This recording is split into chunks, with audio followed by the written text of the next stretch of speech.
So right now I'm rereading all the books that I read in middle school to see where they held up today. And right now I'm in the middle of the Twilight Saga and I just finished New Moon and I have lots and lots of thoughts.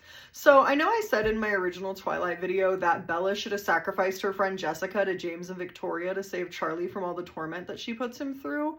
But in New Moon, I'm actually kind of team Jessica.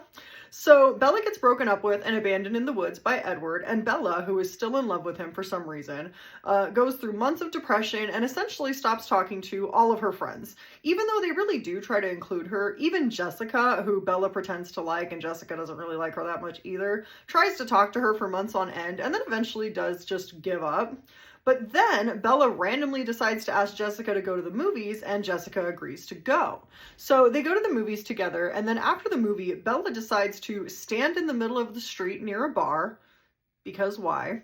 And then approaches a group of men outside of the bar and stares at them for a second, and then turns around and walks away. This is where Bella starts to get her little Edward highs, as I like to call them, by doing reckless things.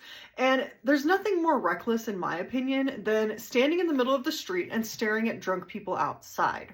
And now this is where I kind of started to become Team Jessica. Jessica is legitimately weirded out by this behavior because why wouldn't you be? And offended that Bella has put her in a situation. And I agree. Don't ignore me for months on end. And I get it. You're really depressed and sad that your supernatural boyfriend left you in the woods to get eaten by fungus. But don't ignore me, who's trying to help you. And then you randomly come back after months wanting to randomly go to the movies just to appease your dad. You don't even want to hang out with me. And then you put me in a situation? Honestly, Jessica has all rights and reasons to be mad because this is weirdo behavior. And now, Victoria. Girl, just kill Bella and get it over with. So we learn in New Moon that Victoria is looking for Bella and wants to kill her as revenge for Edward killing James. She wants to go like mate for mate, I guess. And this is where I have a problem with her. We learn in Twilight that James is a tracker. He's really good at finding people. He's all about the hunt. That's like his thing. And you mean to tell me that you were with this man for God knows how long and you didn't learn a goddamn thing about tracking people?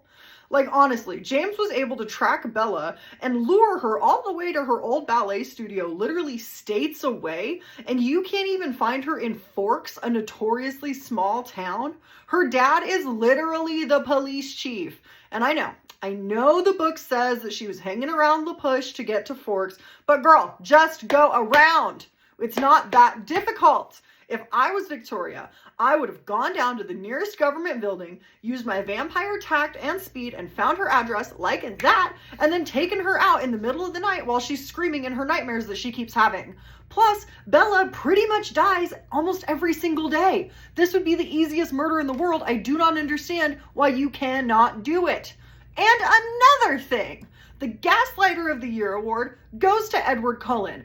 After they get back from Italy and meeting the Volturi, very cunty by the way, I kind of like them, Edward and Bella are talking, and Edward says how he's a good liar and how he lied to Bella to essentially keep her safe when he left. He says that he has this moment where he gets upset at her for saying that after all those times he said he loved her, how could she believe him the one time that he said that she didn't? Or that he said that? You know what I mean. Because you straight up left her in a forest, Edward. That's why she didn't believe you.